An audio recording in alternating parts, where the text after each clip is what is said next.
Good evening and welcome to your Sunday edition of the This Direct podcast with myself, Iain Mitchell, and my good friend Hef. Hef, first and foremost, how are you, mate?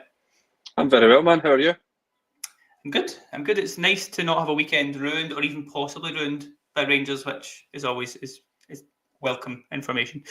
We do have quite a lot to get through, even without Rangers playing. We've got a bit of chat about the VAR review outcome and the inevitable shambles that was, to nobody's surprise. A Kevin Thelwell interview dropped yesterday, which he's obviously not the most popular guy in the world right now, but he did say a lot of good things. But is that maybe the problem, that he speaks well and doesn't do well? And we're going to have a bit of a breakdown of the squad in terms of goalkeeper, defence, midfield, attack. Where's a priority for January? What areas might be okay just now, if any? And like I say, what needs full focus going into that upcoming transfer window? But we'll be joined as well by Tommy at some point. He's late, as always. But Hef, we're just going to start off with that VAR review. A few things I've picked out here, but the whole thing is a bit of a shambles. Again, it's a weird one for me, this, because I'm never a fan of the VAR review thing. I like the idea of it, but I don't really get the outcome that I'm ever going to want from it, kind of thing. It's not going to change anything. But did you watch the show itself? Did you have any immediate takeaways from what Willie Collum went through?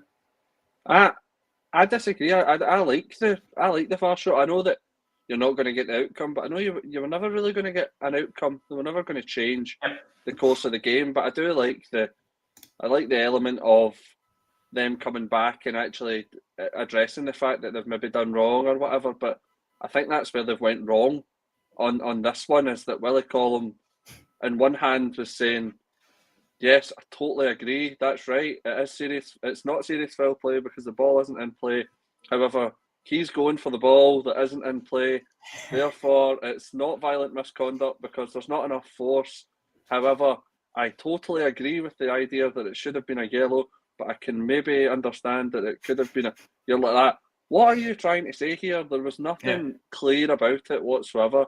In terms of a panel that's meant to make the game significantly clearer and easier for the punter to understand, it's another way of just making football slower. It's making it, even the fact that I was annoyed about the idea, and I don't know if I'm just being flippant here, but I was annoyed about the idea that they've done it right in the middle of the international break, almost as if hopefully not that many people are tuned in, or hopefully people will have forgot about it before it comes back to the domestic league. And then it means then that it'll just be a case of, right, we spoke about that a few weeks ago. You go back and watch that video and people to hunt for it. Oh, here it comes. I'm here. Sorry. Punctual as always. Apologies. Traffic and that, can't do anything about it. I'm sorry. Always something. No, we're just talking about the VAR review. He's not missed too much. I'm going to read out a couple of quotes that, like you were saying, Hef, just didn't make sense in terms of the grand scheme of things that Willie Collum was saying. He talked about the level of force being used wasn't excessive. He said how there was no use of the studs. I don't really see how that's too relevant personally. But did admit that it's reckless action. And he said, he was sort of asked by Gordon Duncan halfway through the statement that he had up on the screen at the time about the contacting the player on the head and if that should just always be a red card kind of thing. And he said, is it okay to commit an action like this? Absolutely not. But then said referees will judge that with criteria. And again, Hef, just to continue what you're saying there, it just didn't really make sense. I think what was going on about. I think at the time I had came on and said about the idea that it sets a really bad precedent, that it's okay to kick players in the head and they can get away with it without being given the ultimate penalty, not even just a red card, but subsequent ban or something like that. I think that I would give the benefit of the doubt that I don't think it's... I agree, I don't think it's forceful. I don't think he's kicked him. I think the term kick is harsh. I think he makes contact with his head with the foot. And I think that whether it's his boot or the side of the boot or whatever, you've seen these incidents where it's a total freak. Somebody just throws up an elbow or something and it just nicks them in a dodgy place and it's a big gash in the eye or something like that. So you're saying if he turns his foot a couple of degrees further and it does make contact with the stud, and it, again, not going into in too much detail where it's a case of tin hats or anything like that, but he's centimetres away from that being his eye, or something like that, you know. And I know that that didn't happen, and I think if that had happened, that would have been a different story. But it's that element of it's okay to do it here, but it's not okay to do it 2 centimetres further away, because that would have been his eye and that would have been dangerous. Just the boy's trustee does not know where his foot is going to end up in that moment, because you can't predict where Butland's going to be. So I think the minute that you engage, whether it's out of play, in play, serious foul play, whether it's violent conduct or anything like that, the minute you engage and put your foot into someone's head area, I think given how much protection that the goalkeepers do get, also didn't get the comment that he made about 10, 15 years ago, that's a straight red card. Next line here. Yeah. I was like, so what then? So we're saying that in all other areas of the game, the players are protected to the hilt, but you can't then punish somebody with a red card in 10, 15 years' time for kicking someone in the head. Like that just, it doesn't make sense to me. And I actually think what we're looking for those VAR reviews is clarity, like I've said. And I think if anything, he's just muddied the waters. I think it's just actually been worse than just saying nothing at all. But yeah. I don't know. I think the other things that are propped up with the Ralston one with the handball, I spoke about that the other night. I can see, like, if the laws of the game are that if it's an accidental thing and he's tried to put his arms in and there's nowhere else for him to go, I argue that it's not a natural position. I think that a boy who throws himself onto the floor and then he takes the gamble, then that if it does hit his hand, he's sent off. And if it hits off any other part of his body, then he's won it for their team, basically, because he's put his body on the line. But it did hit his arm, therefore he should have been penalised further. But I do get that is the law of the game, and that is in that is in their referee handbook, is that is something that they can go to distinguish between a difference of accidental or not. Fair enough, right? I can take that one on the chin. I can't take the fact that someone can get kicked in the head, or at least made contact in the head, if you're going to be flippant like that, and for it not to be a red card. I think that's ridiculous. Yeah, I couldn't agree more. And as you said, how you can say 15 years ago it was a definite red card, but now it's not, I don't get that. Tommy, any additional thoughts on this? I know you watched it in full a few days ago. I got quite a lot of messages from you immediately as your thoughts were flowing through. What did you make of it all? 12:30 in the morning, wasn't it? I was up. I was conspiracy theorying. No, just what was touched on, really. And I think they were really the one with Trusty. I think they were really quick to dismiss it as just reckless rather than kind of looking into it a little bit more. I think like the thing about me is, yeah, I agree with Hef. It sets a precedent now that that's okay to do. So, but the next time we kick a goalie in the head, you know, if that ever happens, we would expect a yellow card. Then that's just the way that it's going to be, is it? I don't know. I would like to see that. I don't want to see a goalie getting kicked in the head, but for reference going forward, I would like to see that incident where we leave a bit in on a goalie's head just to see what happens, because I don't think they'll imply the same laws that they've applied here. But I think like the thing about it with Trusty, which is different, it's not a 50-50 going for the ball, because the ball's already in Jack Butland's arms when he starts the motion of kicking. So I would say that it is a yellow card if the ball is kind of 50-50. He goes to the motion of kicking while the ball's still there to be won. I'd say, right, fair enough, that's a yellow because you're playing for the ball. The fact that the one you see more often than not, that's the case, isn't it? Two players coming together, one gets there first. Fair. Like Kev says, that happens every week. You know, you'll get that. You go up for headers, your arms have to be somewhere, and stuff like that happens. It's fair enough. The Ralston one, what annoys me, I still feel like handball's still a bit subjective, and there's still too much we don't know about it in terms of what is a penalty and what isn't. And I feel like it's been like that for years and years and years. And we're seeing things that are given as handball, and then we're seeing similar incidents not given as handball, and then we're getting spoke about, oh, it came off another part of his body, or it deflected, or his arm was here, his arm was there. Like, it's all so confusing to me that I don't even know the full rules for it. I thought the Ralston one was a little bit harsh because the ball's just hammered off his arm. But when I watched the review, it kind of made sense to me when they described it as, well, he's dived like a goalkeeper. you know, because that's what they kind of said. They're like that. He's dived into it like a Yeah. goalkeeper.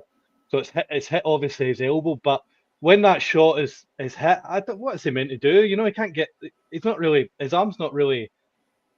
Like if that doesn't hit his arm, it's just hitting his stomach and going out anyway. So that's why that one I'm a little bit like I didn't actually really agree with it being a penalty, but that's what I mean going back to the subjective part of a handball and what is and what isn't. Because if that doesn't hit his arm, I just think it hits him on the side of the stomach and then he blocks it anyway. So his arm's not preventing him from that ball going to the goal really for me. So I don't really get the rules of it really, to be honest. It's an interesting one because, like you say, if that's Tav who makes that handball, you know, blue tinted glass on all that, I'm probably saying, oh, where else can it go, kind of thing. But for the trusty one, if that's the other way about, and I was laughing at James's comment here, can you imagine if that was Morelos? It wouldn't have been a yellow card. I said that at the time. I said if Morelos goes in like that a few years ago, it's a straight red and a ban, like for years. It's not Yes. not the ban for years, but I'm saying it's talked about for years that people will reference it. No, don't ask Chimiti to kick anybody in the head, Tommy. He'd miss it. He would. No, we'll come to him in more detail. Don't worry, that's coming. So the other information or piece we got this weekend was the Kevin Thelwell interview. He does touch on SFA meetings that they've had since that game. Says that the club had some good conversations, but also some that they weren't happy with the resolution. It sounds like they're going to have more talks, but again, I don't really know how that helps anything long term, but I do appreciate we have to do something. Tommy, I've got a few quotes and comments from his interview, but the first thing I want to touch on is that when asked about sort of current situation at Rangers and how he thinks things are going, he said that he thinks we're now going in the right direction as a club, and there's a clear difference in how we're playing since Danny Rowe came in. That's pretty obvious, I think, but would you agree with what he's saying there? We're now, again, I know how obvious this sounds, but I need to ask it. Are we now in a better place than when Russell Martin was here? And are we seeing a better product on the pitch? We certainly have a more competent manager, but in terms of going back to the summer player recruitment, I don't think we do have a clear direction because I think a lot of the players that we have just now don't have a future at Rangers. So we've maybe got a clear direction in terms of we'll improve on what Russell Martin done, but that wasn't going to be difficult anyway. In terms of thinking long term, do we have a clear? I don't know, because the guy signed 4 defenders on loan. So where's just long term? I don't see where it's going to go. We've got a squad of players that aren't really good enough. A lot of them. We've got the odd decent player, but overall the squad is probably as poor as it's been for years. So I get his comments because it has been better under Danny Rule, but like his recruitment is the mess that we're in right now. That's on him really for me. Well, interestingly, during this, he talks about Dan Purdy's role. And I know Dan Purdy came in like midway through the summer. I think it was the start of August. I want to say, could be wrong there, but it was around that time. And when he was talking about the different levels and he's bringing this person in for this role kind of thing, and there's changes afoot, he spoke about how Dan Purdy is in charge of recruitment. Now, Hef, again, this is me maybe devil's advocate kind of stuff, or just has it Thelwell tried to deflect a little bit from himself, but that to me sounded like it was not Dan Purdy's fault, but he was just as much to blame maybe as Thelwell for maybe the type of player that we got in over the summer. Did you think that was the same thing, or am I reading into that too much? I said at the time in the chat when I read it, I was like, so that means it's all Dan Purdy's fault. But no, I don't think so. I think maybe it is just a case of he's thought to himself, listen, something's got to be addressed here. It's not just me that's, or maybe he's coming out and saying, I did have an involvement in the recruitment. I mean, there's no denying the Chimiti one. I can't figure out how anybody, Dan Purdy or anybody else, could have said for a second time, looking at him fresh, that, oh no, he's the one that we want. I think that's came from previous scouting, perhaps, that maybe Thelwell's obviously seen him the first time round when he was signing him for Everton and thought, no, there is a player here. And maybe Dan Purdy's went to him and said, listen, Dessers is going, Egerman's going, we're going to need strikers. Who? I'm struggling here. Like, is there anybody that you can think of that we could get in? And maybe Thelwell's went, well, listen, this isn't my role. However, there was a boy at Everton who we bought, and he was a bit of a dud, but I think he could still come good. If you can get the resources together, I would get him in. And you know what it's like? I mean, obviously, it's different when you're playing Football Manager, but when you make all these offers out to clubs or everything, I don't know if that's how it really works in real life, but it could have been the case that he was looking to hear back from Miofsky's agent, Chermiti's agent, and he's had the resources there, and it's been a case of, well, Igaman's going, that's one. There's Desser's gone, that's two. It makes sense to get two strikers in.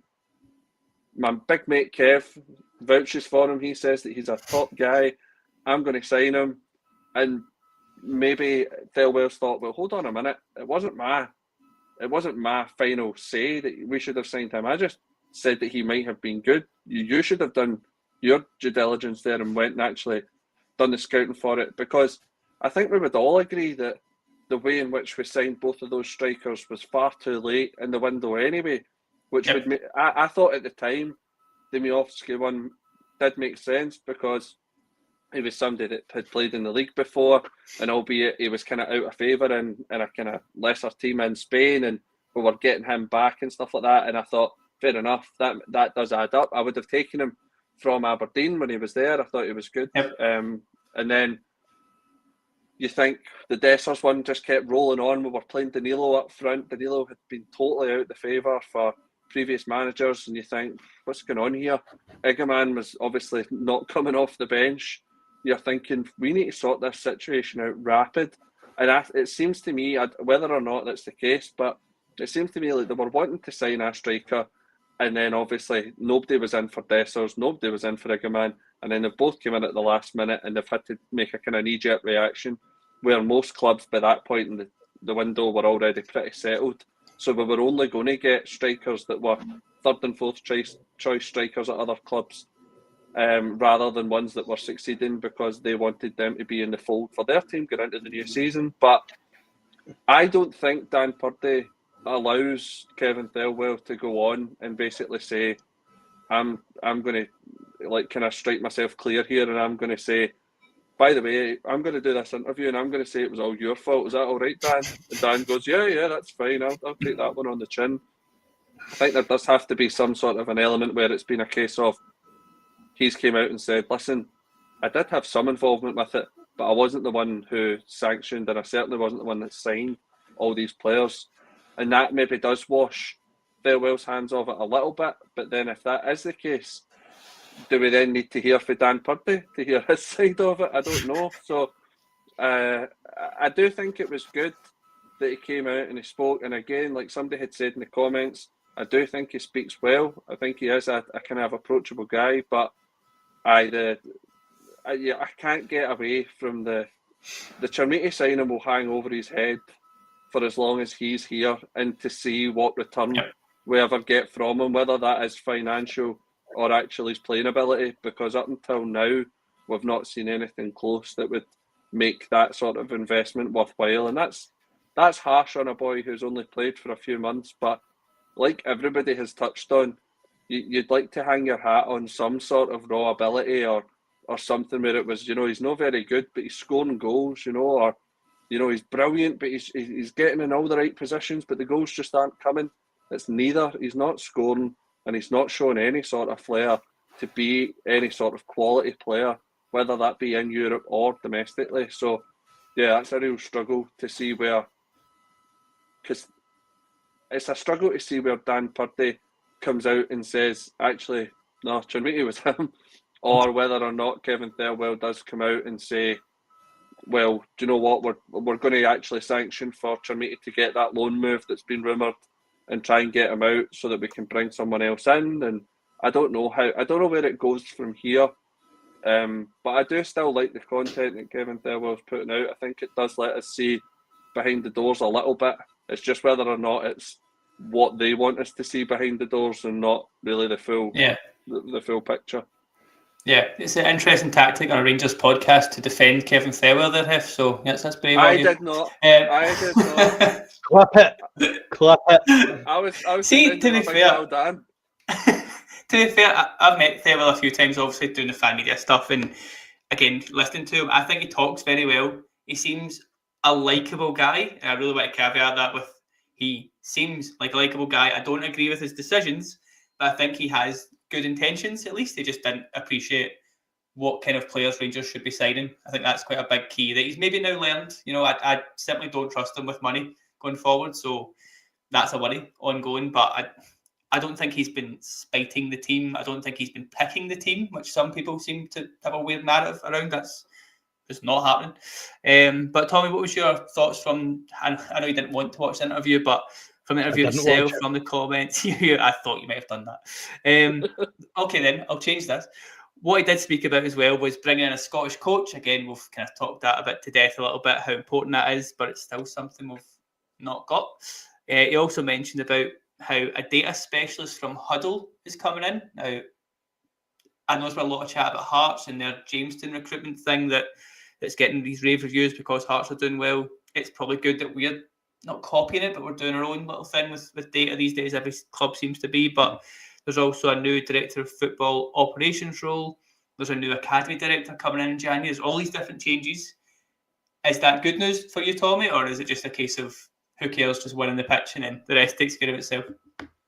Well, it depends, because who's responsible behind hiring into these roles? Is it Kevin Thelwell himself? If so, then I'm Sounds not like excited for it. Yeah, because what's he going to do? Ring up his old buddies at Everton, you want a wee job? We cushy number up here, do what we want. I don't know. Like I think, like I say, I didn't watch the interview purely just because I just don't. I would have got annoyed watching it, to be honest. I just don't really like listening to the guy, to be honest. Like you, and I've met him as well, and like he does talk well, you know what I mean. But I suppose it doesn't make him right. It doesn't make him, he's obviously going to speak well. It's the same with Russell Martin. He must have spoke well to get the job in the first place. All these guys will speak well, but I don't know, Iain. I think the Scottish coach one, it obviously can't be that important, because we got kind of notified of that when we met Danny Rule and sat down with him, and he said he was going to appoint a Scottish coach, but he did mention that it was going to be, I think the presser that me and you, Hef, went to, he said that it was going to be this window, wasn't it, this international break?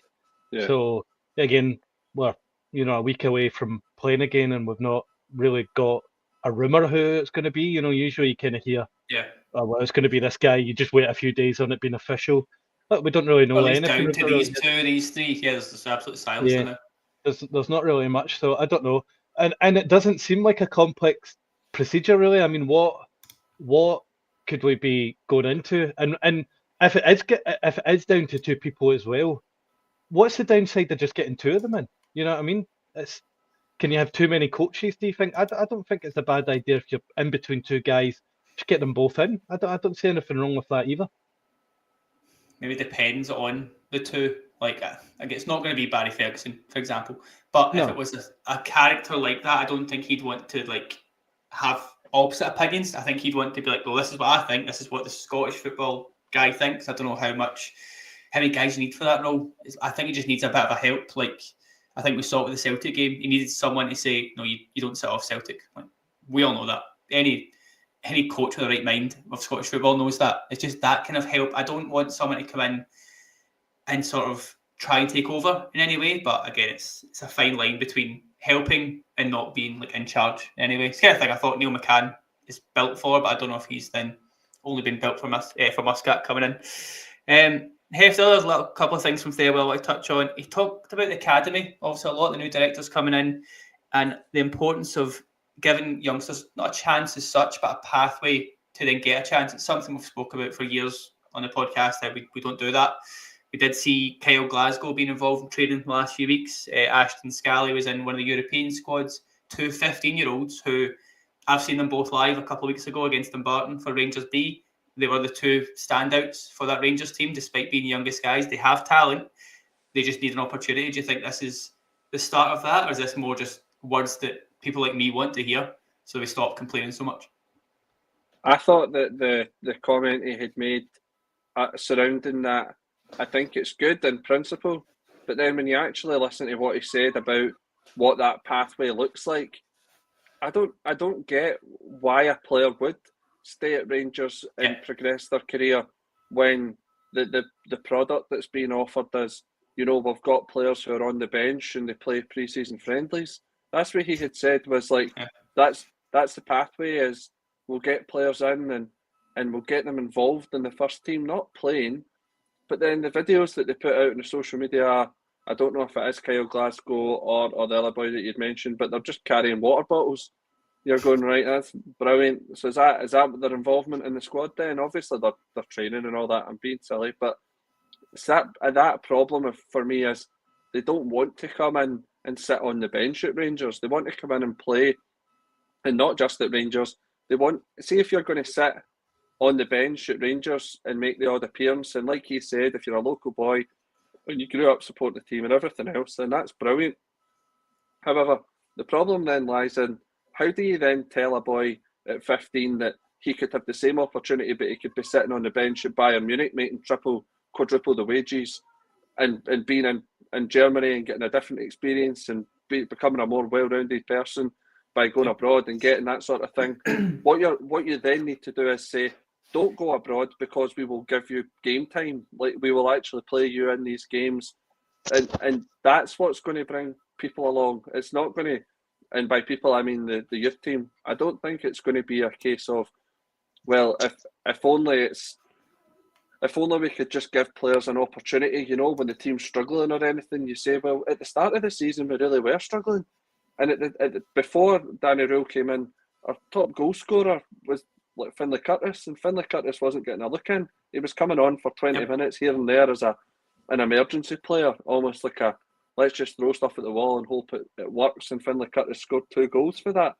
including saving us in Europe with a goal that he scored just outside the box. So I worry that people then see, well, he was on the brink of being a success. Now, he might not be taking in information as well as others at training. He might not be performing as well at training. But he was given a chance in the first team and scored goals, which other players haven't. And I think that then you don't see him for weeks. How can you look from the youth team and go, right, when it comes to January, I've got an offer to go on loan to Ross County or something like that, for talking's sake, or I'll stay here and maybe get my break. If you're Finlay Curtis, for example, you've got 2 wingers ahead of you in each wing if you wanted to, and we don't really play with wingers anymore as a kind of standard measure. It's more the kind of 2 inside 10s. So is he going to try and change his position to play that kind of left wing back, right wing back role, or is he going to then try and redevelop to become a 10? No, I don't think he is. I think he's going to go and try and get the game time somewhere else. So it's good having these ideas. However, it needs to actually be put into practice, and stop just playing players because they're on high contracts and hoping that they come good.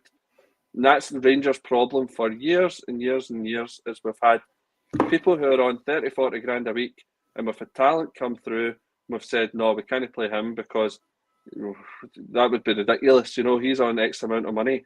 And they go away and they become good players. And sadly, even that hasn't really happened. Billy Gilmore didn't play for Rangers. He went as soon as somebody came and saw him, and he went down to Chelsea.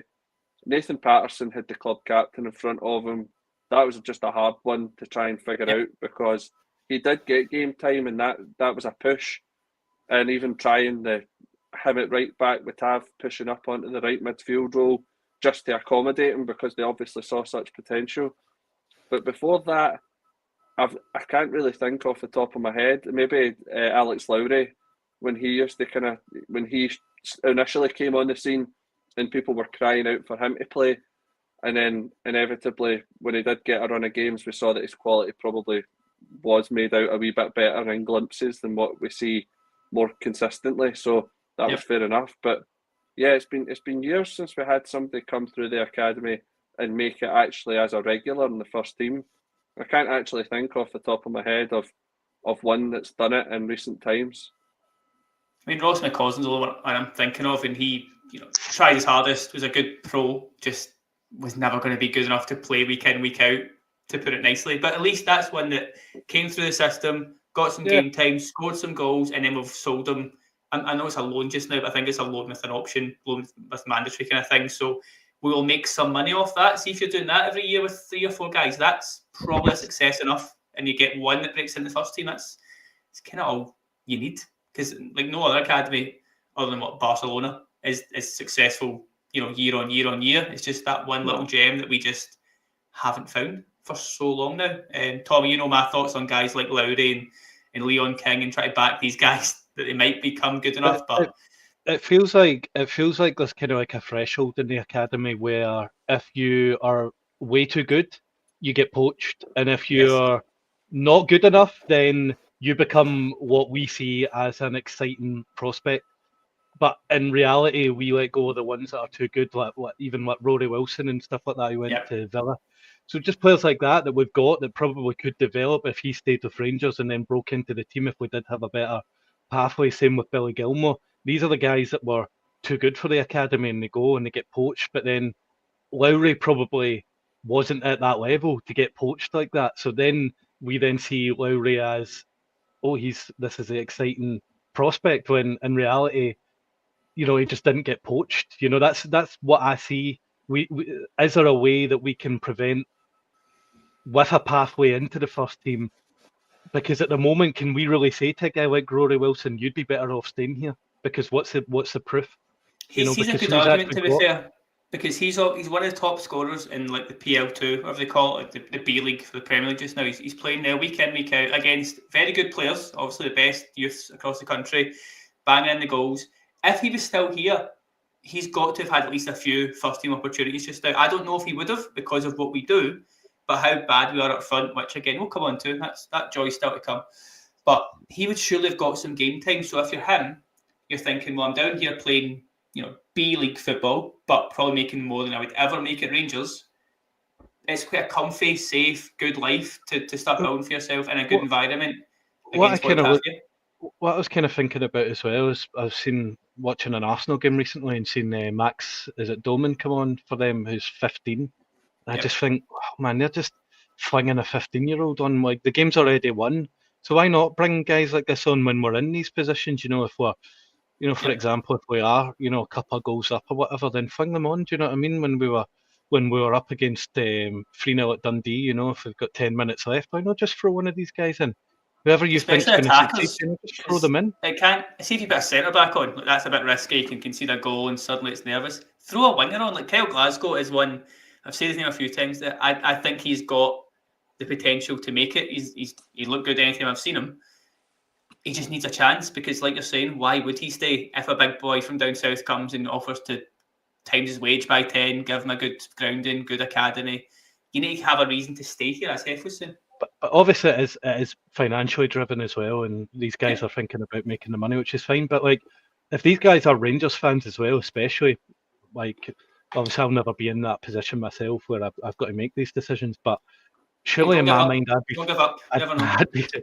be thinking, I want to break through. I want to have that kind of romantic story of, boyhood team. I'm coming through. I'm going to be a legend of the club. I'm going to be a one club man. I'm going to, spend all my years at Rangers and I'm going to be a legend, Like, I would love us to have a player like that, that just stands out. He's homegrown. He's one of us, and every week, you get solid performances from him and he doesn't want to go anywhere, That's what I would love us to see us produce, but I just can never see us producing it because, like I say, there isn't really that. There's not a pathway really to do that, I don't think. In a weird way, they need to be like not a standout at that like 13, 14, 15, 16 level and then just bust when the transfer window's shut kind of thing. Maybe like Jamie Vardy or something in it, just what pretty average and then just get to like 26 and just become an absolute superstar, know. Here's hoping. The last thing that was talked about was, this one's funny, that Kevin Thelwell and team, so Dan Purdy, Danny Roll, levels above that by the sounds of it as well, have this week been going through a review of the previous transfer window, what went well, what didn't, what type of player they've brought in and whether they suit the club. So, like I say, that must have been a fun afternoon. But he did reiterate that Danny Roll will have the final say in the squad going forward, which then leads me on to this next question, sort of main thing of the pod. And Hef, I'll start with yourself. Before we've gone through the players and the positions, what's your standout thing or area of the team that needs fixed as we sit here right now? What's the priority for you in January? Probably 3 players minimum. We need a full-back, ideally somebody that could, a left-back really. We need a left-back who can mean that Magoma isn't just a starter every single week, because I don't think it's fair on the boy. We need somebody in the middle of the park who can be a bit of tranquility, just somebody who can take a bit of pressure and control the game. And then we need a striker who can put the ball in the back of the net. And that would be the 3 that I would say are a minimum. Obviously, there's no guarantee with the striker who's going to put the ball in the back of the net, but I'd like to see somebody who came with some sort of track record, whether they are older or whatever, but maybe like a Defoe, obviously not to that standard, but somebody who comes, whatever league it is that they've came from, someone that's on the up rather than someone that's had 2 or 3 bad seasons, because I think we're criminally bad for that, of buying players on the way down rather than on the way up from so-called lesser leagues. Like, you see the way that other teams have done it. You look at Hearts and they're buying players from the middle of nowhere because they're on the up. And like Derek McInnes has said in interviews recently, it's a case of sometimes you buy these players and they come in with such hunger that they just want to succeed. I don't see that hunger from the ones that we've got just now. They seem to be quite happy with their paycheck and leaving. But 4 defenders, that's a good shout as well. I'm talking realistic here. I'm talking about things that we could maybe actually see happening. If I was being really critical, I'd have said a full back 4. But no, I think in terms of I was going to say, and the midfield and the strike, Aye. Shot myself in the foot there. No, the minimum would be the left back, somebody in the mid of the park who can kind of take the pace of the game, and then a striker who's got some track record of scoring in whatever league, as long as it's not the Championship or League One. Have I got a surprise for you coming in January? Tommy, same idea. Is there anything above what Hef said there that stands out in terms of like something that should be done in January 1st kind of thing, something that needs done now? No, I think like I've touched on it before. Like defensively, I think we're going to struggle to maybe see like an improvement there in January, purely because of the loans that we've got. So we're probably going to need to like look at signing. So if you think about it, we need left back cover for 6 months, but we're probably more in a position there where we need to sign a guy rather than loan a guy in. I don't know what the maximum amount of loans are that you can have, but I don't know what we're on just now either, but I feel like we're on quite a lot because a lot of the defence are on loan and Mikey Moore. But yeah, if we're in a position where we need to buy a left back, it's a bit more difficult. I don't really feel like January signings go on to do as well as summer signings, but obviously there is exceptions to that rule. But left back, definitely need cover for left back. I would say centre back because I would like to see John Souttar phased out, but I would like another centre back in and maybe have it with Cornelius. But whether that happens or not, I don't know. Like Hef said, I agree with that. A centre mid that can actually control and dictate the game, and let's say a striker that scores goals. But we're not going to. I don't think we'll get, because we've got 3 strikers right now, unless somebody goes out, which is very, very unlikely. I don't think we'll shop there. And I actually think it'll be quite an underwhelming market, to be honest. I think we will expect a lot of change, and I just don't think we'll get it because I don't really think we're the kind of club that ever does that really in January, where we make too many changes, really, to be honest. So I can't really see too much activity happening. But has it ever been this bad? Makes it a little dramatic because we've had a slight upturn, but the first 3-4 months of this season have been probably the worst ever in terms of like the product and the results on the pitch. Like, it's never needed quite as much surgery as it maybe needs right now. And that's obviously an old board, an old management team who made that call years and years ago and not doing much in January, but it's now feels like a must to me, I think, just to appease fans a little bit as much as anything. I think, though, in terms of Hef's point about like getting players on the down, I think in January, realistically, you only really get players on the down because it's hard to buy in January. You don't really get players on the up in January because they're already having a good season. They're probably settled to have that good season.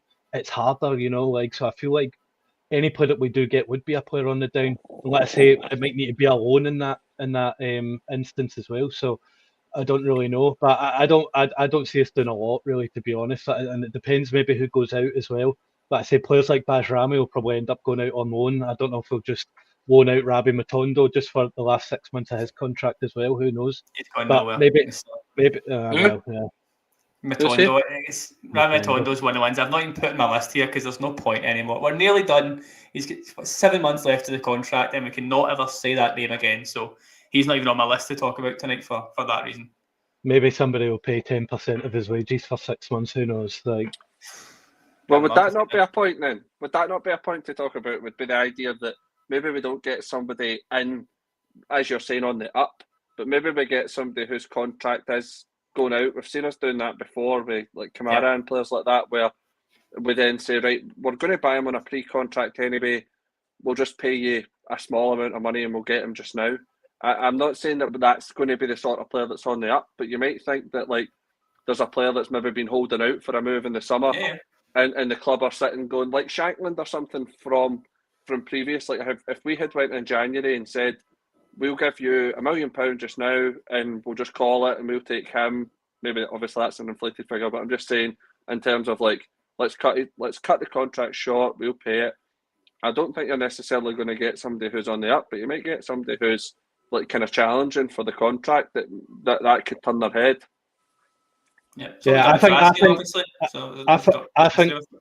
think that's something we don't utilise enough really either, is pre-contracts and guys that are going out of contract. And one of the ones that I would look at is Dave Watson from Kilmarnock as well. I think we should be all over him because I think he'll develop into a really good player. But then with Barron and Cameron as well, you know, it's maybe a similar kind of profile, and obviously it's probably not a bad thing having homegrown players. But the good thing about that is that these guys aren't on ridiculously high wages, you know, and you can get them in on a 4 or 5 year deal. And like for me, Dave Watson would come and improve us, I think, in my opinion, anyway. And I think he will develop into a good player. Anytime I've watched Kilmarnock, I've been really impressed with him. So that's one that I would be looking at. But it's not a market that we really go for enough, really, because every year so many players are in that kind of 6 month period. Although I don't know what's going to be happening, and I feel like we have missed out on a few, haven't we? Because we were under Gio. I think we wanted was Xavi Simons out of contract when we wanted him, and then I think that Doki guy that went to Union Berlin, and I think these are guys that would have massively improved us, of course, as well. So it needs to be somewhere that we look at more, I think. But I don't think we will. But that's scarred the way I see Rangers fan there, isn't it? I probably just play too much Football Manager, and I love doing it on Football Manager. When it gets to January, I'm seeing who's out of contract and I'm signing them, you know. Oh, if only it was that simple. If we go through it stage by stage, because I think there's a few debate-worthy players in here in terms of the current squad, because like we're talking about, we need to do a lot in January to come in. We might not do it, but equally there's still guys here who should be shipped out just to make room or to save wages at very least. But if we go right from the top, goalkeeper-wise, in the summer I didn't want Butland to stay. I was pretty open about it. I wanted something different there. I wanted I want to say more reliable, but that's a little bit harsh given how he's been the last few months. But Hef, do you think the goalkeeper position is okay long term? Would you be happy for Butland to be the number one looking beyond January into next season? Think he's still got it in him? Yeah, I'd be worried we do some sort of the grass is always greener situation where we get rid of Butland and then we end up with someone worse and we're not able to get someone of his calibre back. I still think it's a shame that Liam Kelly's sitting on the bench, because I think that he is also, I mean, I know that he's had he had a few bomb scares last season, but I still think he's a pretty reliable goalkeeper as well as a backup option. But I agree with the comment there. I don't think Butler's a problem. No, he's pretty solid. That's a nice easy one to start. It then moves on to defenders, so it gets rapidly more depressing to talk about. Tommy, we had the bit of Cornelius mentioned a minute ago. He's obviously got an option to buy. I think it's not mandatory in any way. It's an option that we have, which is better. I think it's around 3 or 4 million, but that's maybe just the kind of Football Manager fee kicking in. I personally would keep Cornelius. I like him. I think he brings a bit more maturity, some solidity to the defence. I know he's on loan just now, so maybe one that doesn't want to stay. But do you think he's one that we should try and push for to keep long term? Maybe even in January, just to start building that stability? I don't think go for him now, to be honest. But I think I think we're in a good position with him, because I think we've got the rest of the season to see what he gives us, what he offers us. Obviously, we've seen a little bit, but you want to see it over a longer period of time. And I think we should make a decision on that probably towards the end of the season, because if we do have an option to buy, then it doesn't matter kind of really what time we activate that, as long as we do it, within whatever time frames agreed. But like I would keep him, but I just wouldn't go for it too early. Like I said, we don't know what's going to happen in terms of who these guys are going to scout and whatever this new scouting thing is, or the data thing that they're bringing in terms of who we can get and stuff like that. He seems like a safe option because he is quite a comfy player. He's not really had too many bad performances, and he's actually played well in a few games as well. But I would wait probably with that. I wouldn't really go hastily in on that on January. I think it's too early. But I don't. I like him better than I like De Jigger and Suter, and then obviously Fernandes as well. Yep. I'm going to bring up Hugo Bear's comment because Hef, I'm coming to you next with the rest of the defence, which, like I say, is a little bit not as positive, shall we say. First up, I think you can put Tav and Suter together because, Tav especially has been an incredible servant, an incredible signing, but I think it's now time surely to kind of cut that tie, move on, try and bring in something new at right back, despite the fact that we still rely on him right now. I'm pretty sure he's still top scorer, isn't he? So that says a lot. But between Tav and Suter, do you think either should get new contracts? Do you think either will get new contracts, or they both just need to be, shake hands, thank you for everything, but we're moving on for good? I think, I mean, Tav's probably held on that extra wee bit longer to activate the what do we call it? The testimonial. Yeah. And I think he deserved that. So I would give him that, and then that would be him on the way. Suter, got him for nothing. Let him leave for nothing. Nothing ventured, nothing gained there. He's been a steady servant. He's done okay. I think, again, he's probably been thrown in a little bit as well as you're going to be the mainstay centre-half when actually he was third or fourth choice when he was first signed behind Helander and Goldson. I don't think it's necessarily his fault that he has become, like, he was never going to, or never should have been the mainstay centre-half that Rangers built the defence around, but he just found himself in that position, and I think on the whole has kind of rose to the challenge, but his abilities will not, it's not going to just instantly become better because we are playing better teams. We're putting unfair expectations on him as a player. So yeah, I'd let him go. I would be worried that we maybe let away too many players and we have absolutely nobody at the back, and then we've got to buy like 8 defenders and hope that they all gel together. So I'd maybe wait and see how things are, and if he was interested in still staying on, but on the understanding that he was going to be a squad player in rotation rather than being a first team choice every week, and he was okay with that, then I would maybe offer him a contract of the same or less money, but I certainly wouldn't be putting him in there to be the mainstay centre half. I don't want to see him being the starter every week. It's a fine one for me because I think Tav's very different. He's 34. He's going to get probably a decent move, probably to Aris Limassol to join his mates over in Cyprus. But Tav will have offers regardless. He'll be fine. With Suter, I don't like the thought of him having like 6 months, 5 months, 4 months to go on a contract, knowing that he has to think about his long-term future, just in terms of how that impacts his day-to-day performances. Like, does he still fly into tackles? Does he still put his body in the line? Give 100% training every day? If he knows he's not here long term, if he knows he has to keep himself fit and healthy for that next big move, because I think he's 29, 30, he's not like old or anything, he's got another big move or two in him. So yeah, I just worry that your kind of main centre back then has that in the back of their mind. Maybe it's just subconsciously, but I think if an offer came in January, I'd be quite keen. As much as you're saying, and you're spot on, that he is probably number one choice at centre back just now, just the way things have panned out. He's still an important player. I think if you get him out to then bring in a replacement, give them 6 months at it, that's kind of how I'd be going for that one personally. Or maybe I'm just fed up of Suter, especially after that first goal last night. It was just classic Suter for me. It was a rough watch. Chuckle Brothers at the back. Yes, sadly. Yeah, same again on Tuesday. That'll be fun. Tommy, the next 3 I'm bunching together here. Magoma, maybe a little unlucky to be paired with the other two, with Max Aarons and Jigger. Do you think either are going to be here? I'm going to say long term, probably not, but just would you like any of them to stay beyond the summer? I would maybe keep Makoma. I wouldn't keep Max Aarons, and I wouldn't keep the Jigger. And I don't think the Jigger will make it as a Premier League player either. I think he will possibly have a career maybe somewhere else, European or maybe Championship, but I don't think he'll be a top Premier League defender. Max Aarons, I wouldn't keep. I just don't think he's been good enough. Again, he kind of showed his mentality with saying his comments when we had Martin, wasn't he, about the crowd and stuff like that.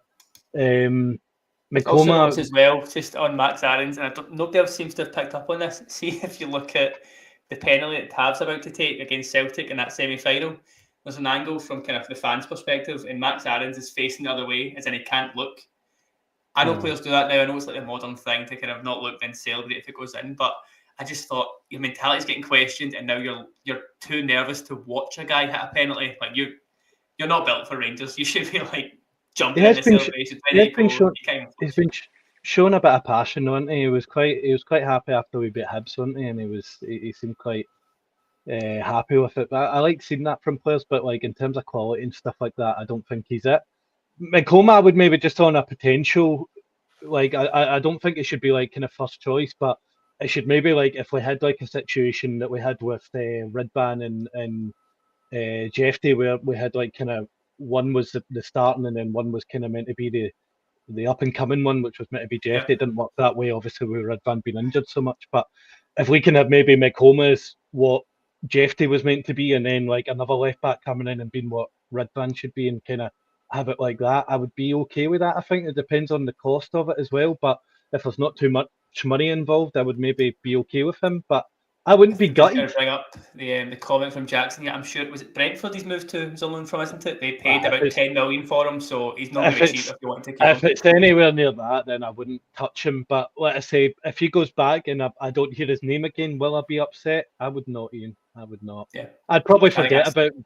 I'd forget about him. You know, it'd be one of the guys in 5 years, and you go, "Oh, I forgot he played for us." When you watch a game back, you know, you're watching us beat Hibs the other week there, and you go, "Oh, I forgot Makoma was on loan to us." You know, he'd probably be one of these players. It's like Declan Johnny just turns up for St Mirren a few years later. Where have you been? Still going. Hef, the last two defenders, which was a bit of chat on one of our previous podcasts about Emmanuel Fernandez, who, you know, who knows if he's good. I don't think he is, but who knows. And Clinton Enciala, who is a world beater because he's not been playing for months. Do you want to see those guys in the next few games? Do you want to see them at all? Or are we just, again, if they moved on, as Tommy said there, would anyone really care at this point? I'd like to see them ahead of Jigger. I think Cornelius is calm, and I like the way that he plays, so I would keep him ahead of the other two. I thought Fernandez looked really slow whenever he's played. He just looks as if he can't turn at all. So if there's any players with any sort of pace, however, his threat in the air is good. I think he is someone that when we're playing against these bigger teams, I think we were all crying out for that, is somebody who could actually challenge these players for when they just play with big lads up top, like St Mirren or something like that. So I mean, the verdict's out on Fernandez. We've not seen enough of him.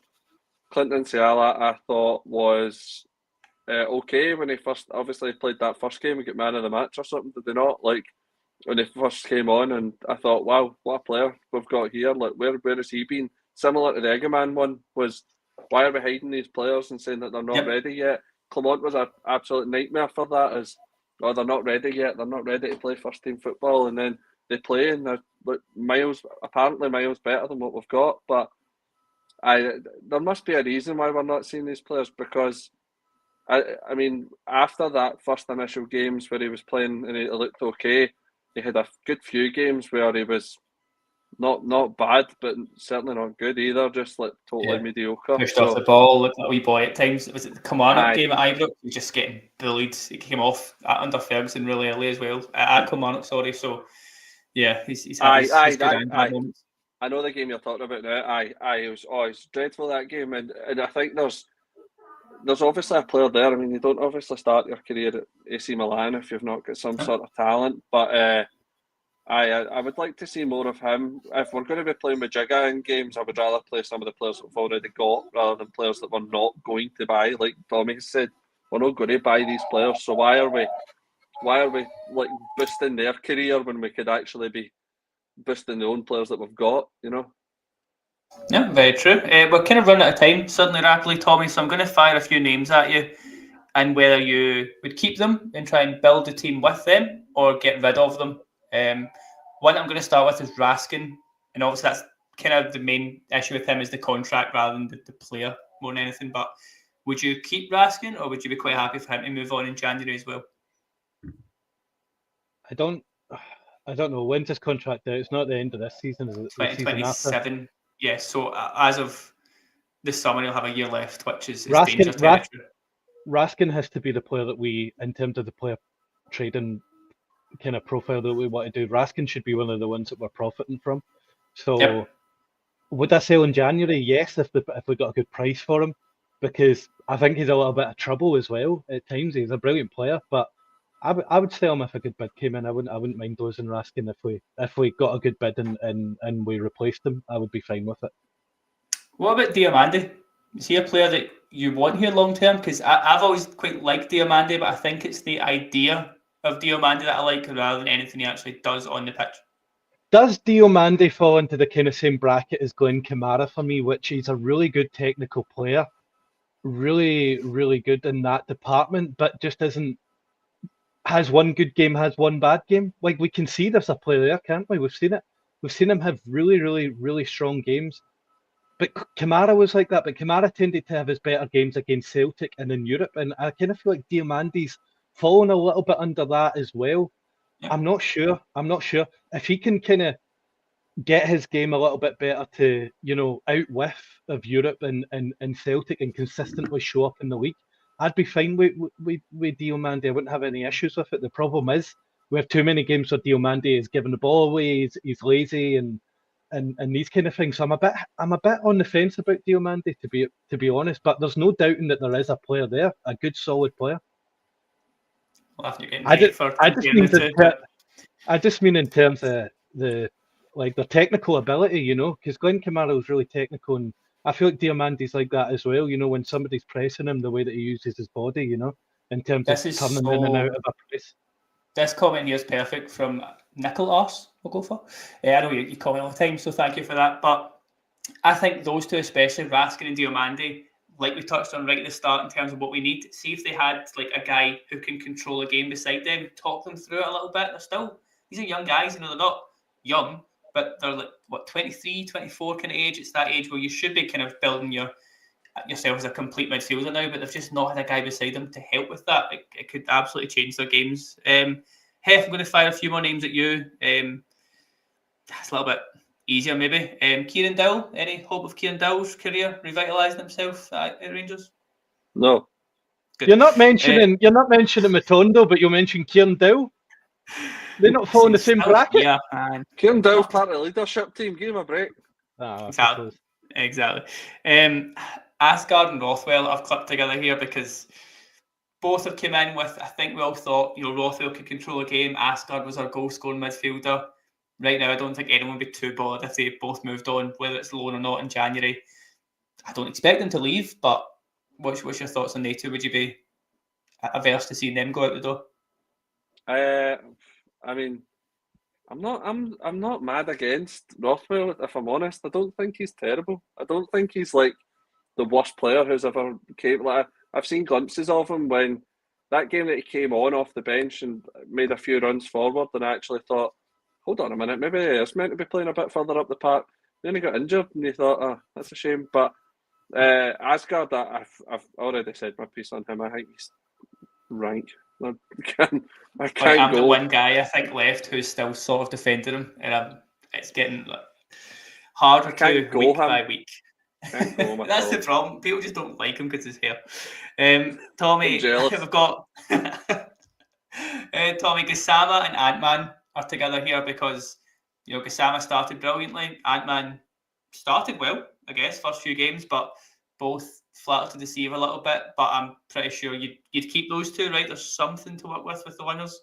Yeah, Gassama especially, obviously, he's been like, maybe his numbers could be a little bit better, especially in the league, where I've only really seen one goal from him. But In terms of like what he gives us creative output and stuff like that, really good. Probably one of the ones in the team that's going to create a chance more than anybody. Or to make a chance kind of out of nothing, which is always good to have the kind of players. Ryan Kent was obviously one that was good at that. Ant-Man, I feel, could be a good player, and I feel like what he needs to stop doing is kind of taking on a defender, sizing this defender up, and rather than kind of running to one side or taking him on, he tends to do 80 million mini little steps with his feet while the ball's kind of moving, and he's not doing anything. I want to see him stop doing that and just be direct and just go at your opponent, left, right, whatever, just run at him, I don't think he's a bad player. His numbers were really good with his last team. He's an internationalist as well for Finland. He scored goals for Finland as well. So I think like there's a player there, but I don't know, was Martin that coached that into him, like slow down or something when you're approaching. I think that he's capable. He just looks a little lost right now, doesn't he? He doesn't know where he should be, what he's to do with the ball. It just doesn't quite seem to be clicking in any sense for him right now. I think he's capable though, but is that going to be one that we'll see once he kind of settles a little bit into the league? We'll maybe see the best of him. I wouldn't give up on him. I wouldn't definitely say that he's this or that. I think there's a good player there. I think we just need to see a bit more, and I think we need to let him settle a little bit and get into it a little bit, and then I think we will see a little bit of better numbers and stuff like that from him. Yep, and it would help if we had a striker that can score a goal, because we've sort of run out of time here before we can cover the strikers, but that's probably for our benefit, really. I think we all know all the strikers are a no. Yeah, it's very easy. I didn't even need to ask for that. We're all quite happy. If they all moved on and 3 new guys come in, I would not be against that at all. But we'll wrap up there. I've got another show coming on Tuesday night just to kind of look towards the weekend. But again, thanks for all the comments, any likes in the video, I appreciate. Any subscriptions, again, we're very, very, very close now to 9k. We might have hit it tonight, I want to say. We're very close before the show. So any subscriptions will again help towards that target. But thanks for joining us, everyone. Thanks for all the comments, and we'll see you next time. Cheers.